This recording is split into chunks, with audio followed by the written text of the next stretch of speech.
is Dean Jimmy, and today I'm talking about something, the first and the last generation. The slides are on German because I thought I will have this in German, but no matter. I will go on in English, and yeah, there might be some stutter like with Elon Musk, but at least I won't tell you anything like Hitler is a communist or something like that. I will do my best and talk about the first and the last generation. And yeah, everybody seeing this title, he has got different expectations. What will be next? Is he talking about the first generation of hardware or software or gamers or collectors or whatever? So it is a very personal and individual thing, like the first hardware generation. Dawson said, yeah, I'm not the first generation because I started with 8-bit computers. I did not play the Atari consoles. I said, yeah, but everybody has got a first generation. And regarding the last generation, I thought there is no last generation. It's always the latest or current because it will goes on and on. But maybe for some it will be the last generation. And in some case maybe we are the last and the first and the last generation. We will see. Okay, hardware. The first hardware is different for everybody. Like this is a multicolor Pong console. So the background screen, yeah, you see me sitting on the right side. That is this multicolor Pong. So some started with Pong. My cousin, he had such a console. I never got one. My parents said, it's too expensive. My cousin also got this Atari, and my parents said, no, that's even more expensive, and you have to pay for the games too. No way. So this kind of hardware I could play when on school holidays, when I visited my cousin who got them all. I could play this. So yes, I played the games on this, but it was not my first hardware generation. My first hardware generation was actually the arcade cabinet. No, I didn't buy it. It was too expensive. But that was the first hardware generation I put some money in. I watched the old boys, how they played, and then try to figure out how they are playing to survive as long as possible when I throw in my quarter. So my personal first hardware was a Commodore 64. Ooh. Yeah, here's so many Atarians. Yeah. And yeah, because then that was the time I was 14. I was banned from the arcades. I was banned from the arcades. Yeah, it's Avantgarde Gaming Day, not Atari Gaming Day. Anyway, I was banned from the arcades in Germany because it was not allowed there to go when you're younger than 18. But on Sundays I could go to a discotheque at 2 o'clock in the afternoon, and they had arcade cabinets. Yeah, and later I mowed the lawn and so on. I earned some money and got some money from the family and then bought this. Yeah. I know you probably started with an Atari XL, maybe. Yeah. No, with a C64. Yeah. Sad to say. The funny thing is, a guy from the Netherlands. He's running this internet site, AtariMuseum.nl. He also wanted a C64, but her grandma told him, no, it's too expensive, so he got an Atari, but he's an Atari fan for lifetime. Today he's on the Dutch Computer Show and he's showing some Atari stuff there. So, okay, everybody has got a different first generation of hardware. So what about the last generation? The last generation's more like the current generation, or could be a last generation, we will see. So, yeah, the current generation for me is a PlayStation 5. For a lot of people here, it is Steam, playing on a Steam Deck or PC or whatever. Steam boards. Yeah, and Switch. Yeah. So my favorite console currently is the Switch, and but my current generation is also a tablet. Yeah. Because if you see that this is a point-and-click adventure. It is Thimbleweed Park, and it's from Ron Gilbert. And many people talking about The Last Monkey Island. Say, oh, that's such a great game, but I like Thimbleweed Park much more. And if you play point-and-click adventure on a touch screen, it makes sense. So it's the perfect hardware for playing games. And yeah, maybe the PlayStation 5 will be my last generation of PlayStation. Because it's made for AAA games, but okay, another visitor. It's made for AAA games, but I'm playing retro games on it. So it doesn't really make sense to buy another PlayStation, maybe PlayStation 6, to play again retro games. Yeah? The Switch, yeah, I love it. Because this, you can have it as a handheld or connected to TV. I love it. I will buy a Switch 2 for sure. And it plays the same games like Steam. But there are other people who say, okay, this is all my last generation, and in the future only will have a tablet. I will stream something, I will play only point-and-click adventures, and one of my current generations is this one. It looks like an old Atari, but it's new Atari. It's a 2600 Plus. So the console looks like the original console, it's a little bit smaller, you can plug in cards, but an emulation is running inside. Yeah? And what I do, you see here, we will do this today. I connect somehow DualSense controller, which I got from the PlayStation 5. So this is, maybe in the future I'm only doing this. Who knows? I probably buy another Switch, but maybe the PlayStation 5 might be my last generation of PlayStations. Could be. So what about the games? The first generation of games. If you played an Atari, you might know Pitfall. Pitfall was, all the other games, they were nice, but this was, is that possible on an Atari 2600? I didn't believe it. It's great. Others started with this game, and this is, it was available for the Atari XL and the C64, and it was a great game for both. So I picked up this game. It's Bruce Lee, by the way. Yeah, so these are maybe the first generation of games I played. The Pong is on the back screen. And what I'm playing today, well, I still play or played AAA titles. Yeah? This is Cyberpunk 2077. It's a great game, but I did not get it running on my PlayStation 4. I tried to install it, and it said, well, I have to download a patch which is even bigger than what is stored on the Blu-ray disc. And then it said there's not enough space on your hard drive. I made enough space on the hard drive, but they didn't fix a bug calculating the free space you need on a hard drive. So I never installed it on PlayStation 4. Some months later I got a PlayStation 5. I installed it, and it worked very well with the patches. I played it. 50% PlayStation 4 version, then 50% the PlayStation 5 version, just to compare. And here you see me with my nice little ass and bike, waiting in front of a building to start a DLC, the big DLC. That was months ago. I'm never sure if I will go inside and play the DLC. So I played other AAA titles like Witcher 3 I finished, Assassin's Creed Valhalla, but I'm quite sure this might be my last generation of AAA games I play, because I'm losing interest. You spend 80 hours, 100 hours, 150 hours, I do not find the time to do this. So therefore, today I'm playing games like this. It looks like this games on the left side, but it is not the first generation, it is current generation somehow, because this game is called Bentley Bear's Crystal Quest, and it is delivered with a 700 plus console. So this emulation console from Atari, and it is a new game, so this is a retro game. Yeah, it's a new game, but it looks like an old game. These are classic games, that's the difference. Yeah? These are real old games you can play on old hardware or new hardware. So maybe this was my last AAA generation. Yeah? So I heard about the new Assassin's Creed game, and oh yeah, it plays in Japan, and I need to play this. Then I read and see, okay, you have to build bases. Oh, that's work. So it's like if I have to cook in a game, yeah, cooking is not my favorite hobby. So yeah, you even can cook in a game. No, that's no game for me.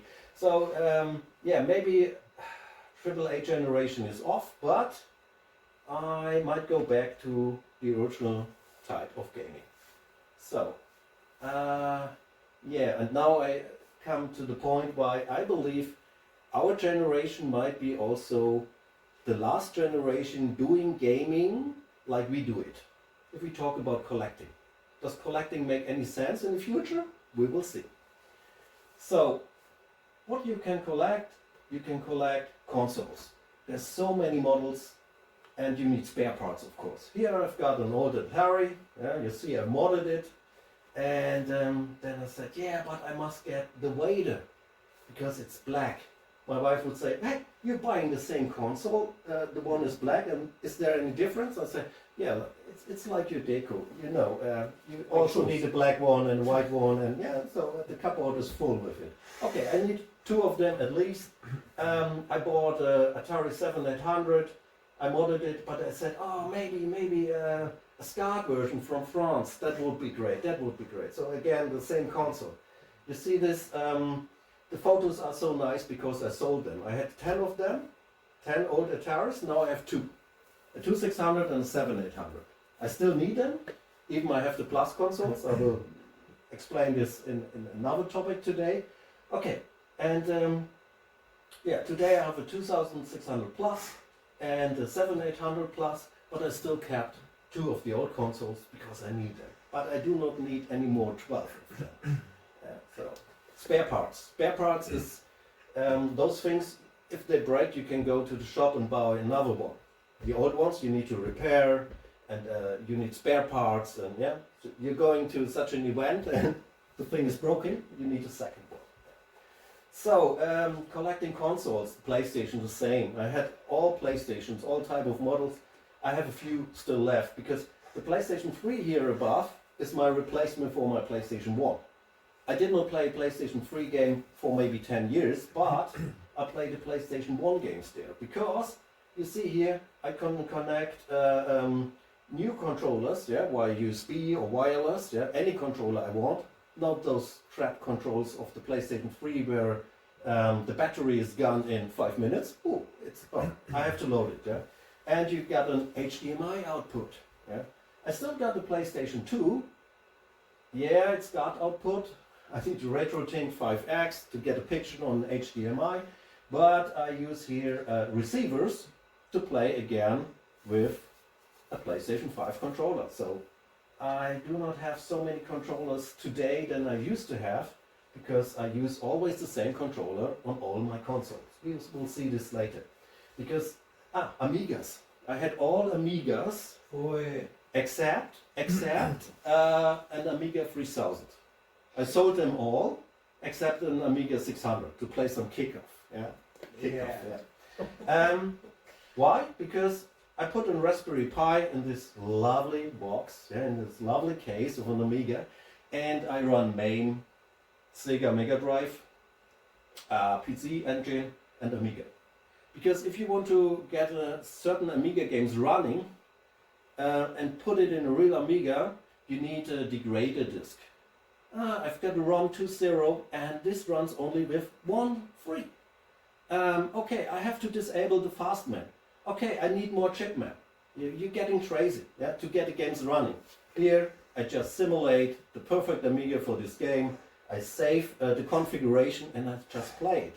That's about Avantgarde Gaming. You can collect, but you don't play much because it's too difficult to get it running. So, you can get less of them. Controllers difficult for me. I want them all. Here you see a box of some joysticks. Yeah, these Competitions Pro joysticks, they're not all the same. If you ever use a Competition Pro joystick, you will see they're all different.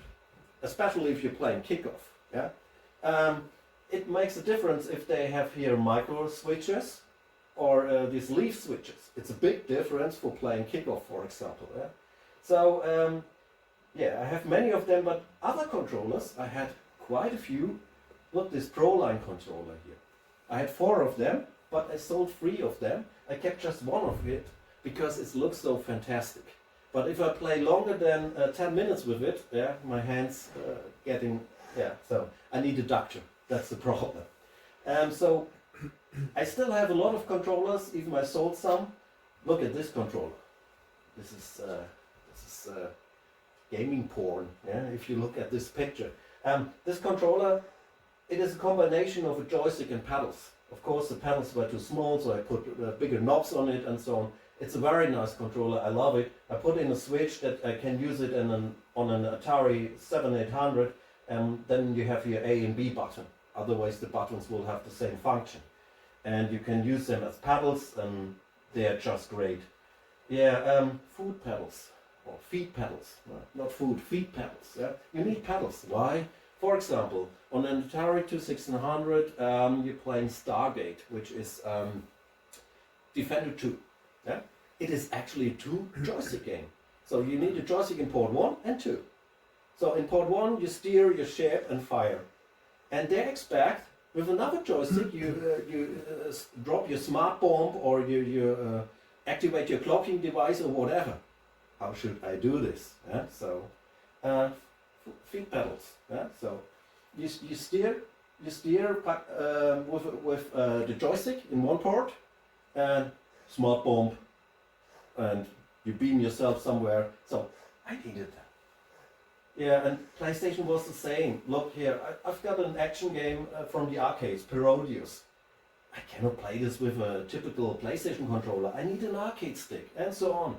PlayStation here, you need 4 controllers, and you need a multi-tap, because maybe someone you will have visitors and you want to play this. Yeah.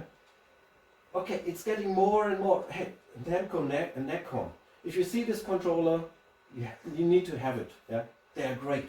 And if I only touch them with blindfolded eyes, I can tell you if it is the model which was made in Japan or the one in China. So I needed 2 of them. Yeah, but long story short, it is enough to have 4 or 6 controllers. I recalculated it. Actually, I need 8, but I do not need 50. Yeah. How can you do this? With a uni-joystickle device, for example. You can connect this device to the 2 ports of an 8-bit computer or an Atari console, and via Bluetooth you connect 2 controllers to it. So I can play with my DualSense controller from PlayStation 5. I can play on my Commodore 64, on my Atari 2600 and 7800, wherever I want. Whenever it is this typical kind of connector, I can play my games with it. And this unique joystickle has a special mode. You can play twin stick on a DualSense controller. We will do this today, because the DualSense controller has got 2 analog sticks, and you have one analog stick on one port and the other on the other. So you can play, for example, Robotron, the twin stick shooter, on a modern pad, which makes much more sense than to have 2 joysticks and then take them on the desk and try to play twin stick. Regarding all the PlayStation new stuff, you have those dongles here from 8BitDU or Brook. Yeah. For example, I pair my Bluetooth PlayStation 5 controller with this Brook adapter, and then I plug it into my Raspberry Pi. I'm playing there some games. I plug it into my PlayStation 4 and play the games. I plug it into my Switch and play the games. I plug it into my PlayStation 5 and play the games. So it makes really sense to have the new ways to play, to not have so many controllers. Avantgarde Gaming. Yes. And that is just hardware. So the console, the computers, and the controllers, software gets even more complicated for collectors today. In the past you had those cartridges, they still work fine today. Great. Today the Switch cartridges are the only cartridges which make sense for me to collect, because those cartridges often were released some months after the download of the game was available. So they fix all the bugs and then they burn it or copy it on the cartridge. And when I'm old and sit in my retirement place, Altenheim, auf Deutsch. Then my Switch is broken. Yeah, somebody gets me a new Switch from the internet, and my downloads are gone. If the Nintendo server is down, that I can move the games. Yeah, I say no, that's not my console anymore. I need to register my new console. Forget it. I mean, I will be maybe 85 or 90. I won't be able to do it, but I still will be able to put in a cartridge. So it makes sense to play this cartridge or collect this cartridge. Even I won't have all the patches, but at least on the Switch, these cartridges run without a day one patch very well. The Blu-ray disc of my PlayStation 5 games, Cyberpunk 2077, yeah, it's useless. Those discs are useless. You can put them on a disc and your beer glass on it, that works fine, but you cannot play the game from it or install it, yeah? So it does not really sense. And instead of getting old games working, yeah, you also could play the remaster. So I question, does it really make sense to collect games anymore? Yeah, those cartridges maybe, yeah, but look at this. I've got here my Dark Forces CD for PC, MS-DOS. I got it running. Yeah? I retrieved all the data to get it running. I moved it on my tablet, on the DOS box. I configured the controller. I never got a sound. So then I put it on my Raspberry Pi and I mapped all the keys you need for this game onto the controller. Yeah? So it took me maybe a day to get it running. It was nice. I played a bit, but yeah, the remaster came out. I bought it, installed it on my PlayStation 5 and just played it straight away. So in my retirement home, maybe in the future, yeah, will I try to retrieve the data from a CD-ROM and get it running on a Raspberry Pi at the age of 90? No, but maybe I will be still able to download the remaster or the remake and play it on a current generation of hardware, or I stream it to my tablet or whatever. So I keep on collecting for the Switch, but the rest, yeah, sorry, it's over for me.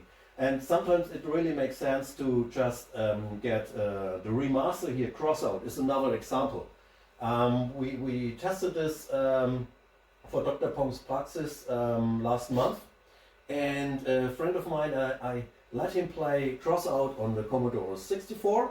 It was on emulation because it was too difficult to get it running on the real hardware. Then I let him play on the Amiga, and it was also emulation because I mapped all the keys on a DualSense controller.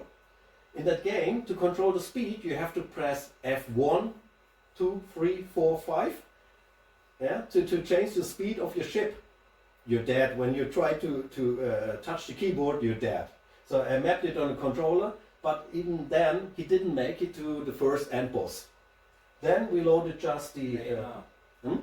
we just loaded the Crossout remaster on the Nintendo Switch. We had a co-op mode, yeah, and we had a co-op mode, and we had HD graphics and so on, and so it was a much better experience to actually play the remaster than instead of digging out your old original copy of the game and to get it running. So in my opinion, we're maybe the first and the last generation doing our hobby like we do it now, yeah, collecting everything and so on and so on. The next generation, they will just stream the games or get a new hardware and play the remaster, yeah. So they're not collecting all the hardware and try to get old things running. So that's my opinion. So therefore we are kind of the last generation. We started with it, but the way how we do it might end with us. And so might end the eBay prices of 500 euros for a cartridge or something like that. Yeah, so that will end too. So yeah, that's it for me and for this presentation here, the first and the last generation. Yeah, thank you very much.